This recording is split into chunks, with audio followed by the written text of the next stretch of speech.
A black Mercedes slowly pulled up to the entrance of the Imperial restaurant. The tinted windows obscured the occupants of the expensive car. The white-gloved driver hurried to open the back door, and the first to step out was a woman in an elegant beige suit by a famous designer. Her dark hair was perfectly coiffed, and real pearls sparkled around her neck.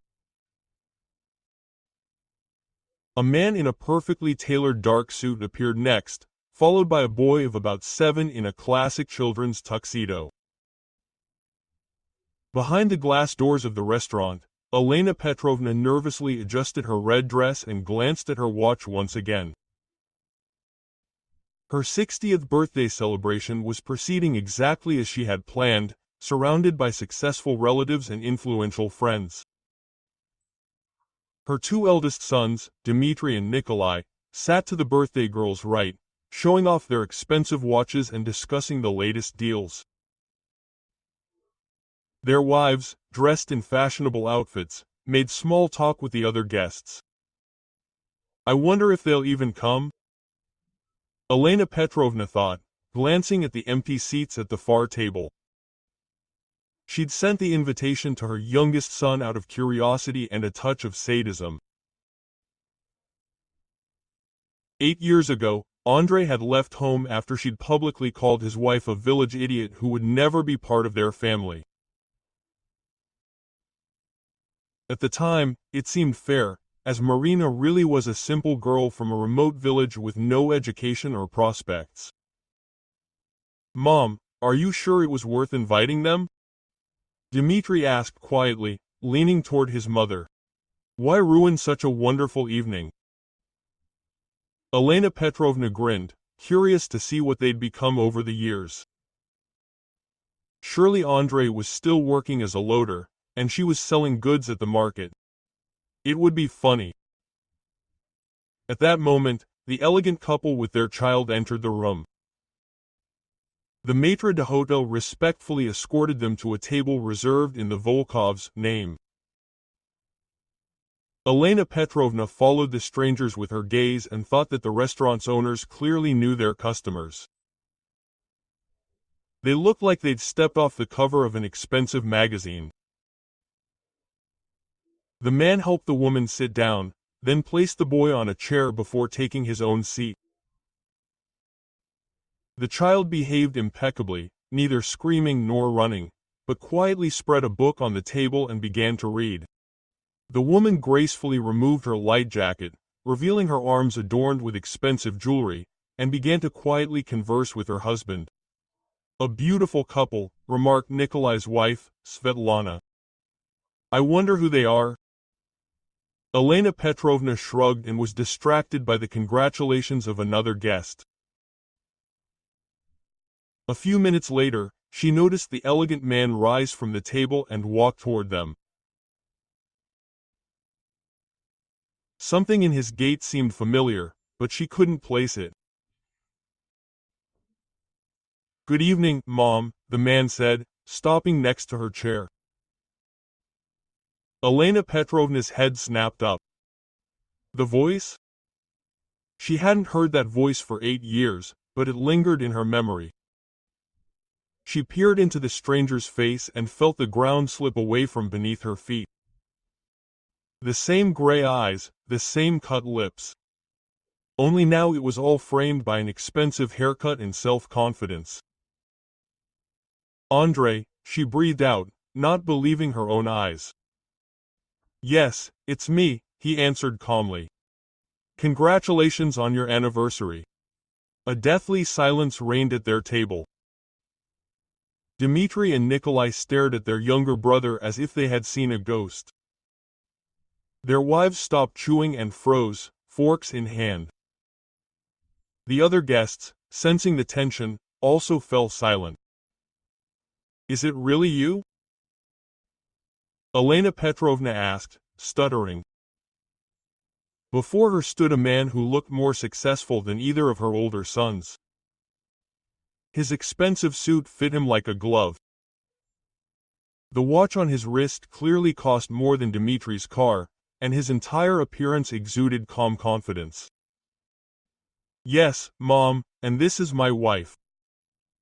Andrei turned to the elegant woman, who had meanwhile approached their table. Elena Petrovna glanced at Marina and was almost speechless. The unkempt country girl in the cheap dress had vanished without a trace. Before her stood a true lady with impeccable makeup, an expensive hairstyle, and such a dignified bearing that many a society woman would envy her. "Hello, Elena Petrovna," Marina said in a soft but confident voice. No shyness, no ingratiation, only polite detachment. "Marina, you, Elena Petrovna was at a loss for words. "And this is our son Pavel," Andrei continued, beckoning the boy over. The child approached, bowed elegantly, and said, "Good evening, Grandma, happy birthday." His speech was well chosen, his manners impeccable. It was clear the boy was receiving an excellent upbringing and education. Dmitri, the first Andrei came to his senses. "Old man, you've changed somehow." His voice betrayed poorly concealed surprise and a hint of envy. "Life changes people," Andrei replied, sitting down next to the family at their table. "Especially when you're motivated." "What do you do?" Quote. Nikolai couldn't resist. "Work somewhere?" Marina smiled quietly. "We have a chain of plastic surgery clinics in 3 cities. Andrei is the chief surgeon and owner. I handle the administrative side." "Clinics?" Quote. Dmitri's wife asked. "Plastic surgery." "Yes, we started with one small office 8 years ago," Andrei explained calmly. "It was difficult at first, but gradually things picked up. Now we have about 100 employees." Quote. Elena Petrovna was silent, digesting what she had heard. Her youngest son, whom she considered a loser, turned out to be more successful than all her other children combined. Dmitri worked as a mid-level manager at a bank. Nikolai had a small retail outlet in the market, and Andrei owned a chain of clinics. "But how? Where did you get the money to open a clinic?" Quote. She finally asked. "I graduated from medical school by correspondence, then completed a residency in plastic surgery," Andrei replied. He worked at the hospital, saved money, and took out loans. Meanwhile, Marina received an economics degree and an MBA. "We worked a lot. And I thought, you're trading at the market," Elena Petrovna sighed. "That was at the very beginning," Marina confirmed. "While Andrei was studying, I really did work as a salesperson, then as a cleaner at the very hospital where he did his residency. But now we know the value of money and work for sure." There was no offense or reproach in her words, only a statement of facts. But it was precisely this calm that hurt Elena Petrovna the most. She expected to see broken people, asking for forgiveness and help. Instead, before her sat a successful family who clearly needed nothing. Pavel studies at a private gymnasium, studies English and French, plays music, Andrei added, stroking his son's head. "We go to Europe on vacation. Next year we plan to show him America." Guests at neighboring tables glanced furtively at the Volkov family. It was obvious that many recognized them as the very same wealthy restaurant clients about whom legends circulated. No one could believe that these people were relatives of Elena Petrovna. "Mom, why didn't you ever tell me about your brother?" Dmitri's grandson, 7-year-old Artyom, asked quietly, "And about my cousin too." There was an awkward pause. Pavel looked up from his book and looked closely at Artyom, but said nothing. It was clear that the boy understood the situation perfectly well and had no intention of causing any additional problems for his parents. "We had disagreements," Elena Petrovna finally said. "What disagreements?" Artyom asked innocently. Andrei smiled softly. "Sometimes adults can't agree among themselves. But that doesn't mean we can't be friends." He handed Artyom a business card with the clinic logo. Quote, "If you want to visit, just contact us. We have a big house with a swimming pool. Pavel would be happy to show you his robot collection." Elena Petrovna felt something tighten in her chest. Andrei hadn't just achieved success, he had remained a kind and generous person. Despite all the insults, he hadn't tried to humiliate her or take revenge. Moreover, he was extending a hand of friendship to a nephew he didn't even know. Quote, "We should probably go," Marina said, getting up from the table.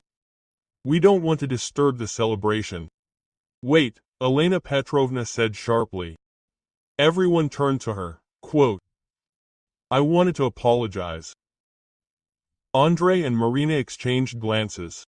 "For what exactly?" Andrei asked calmly. "For what I said then. About you not achieving anything. About Marina not being right for our family. I was wrong." "Yes, there were," Andrei agreed without anger. "But we are grateful to you." "Grateful?" Elena Petrovna didn't understand. "If you had supported us then, we might have stayed here and never reached our potential," Marina explained. "The pain made us become stronger and more independent.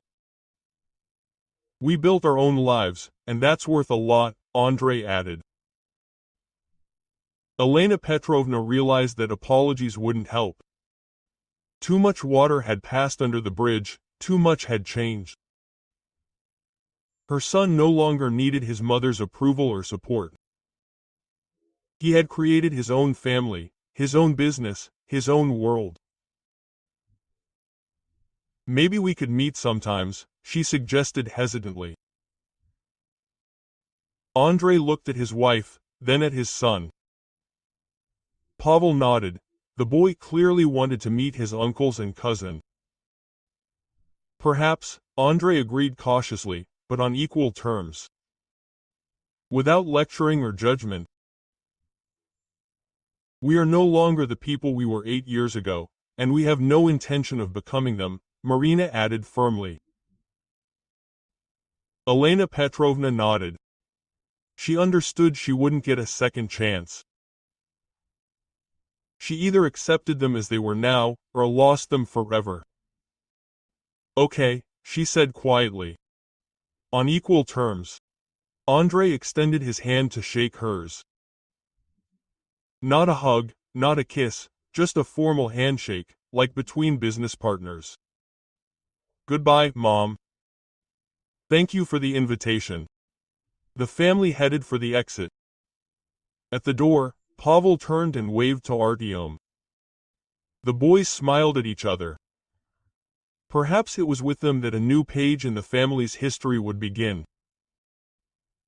Elena Petrovna watched them go, feeling the bitterness of missed opportunities. 8 years ago, she lost her son because of pride and prejudice. Now she had a chance to get him back, but on different terms, as an equal with equals, without the right to leniency or lecturing. Outside the window, the red lights of an expensive car disappeared into the darkness. Elena Petrovna returned to the guests, but the holiday was already ruined. Or rather, not ruined, but completely rethought. She realized that true success is measured not by money and status, but by the ability to preserve humanity and dignity in any circumstances. And in this, her youngest son turned out to be much richer than all the others. Thank you for listening to the end. If you found this story interesting, subscribe to the channel and like it so you don't miss new videos.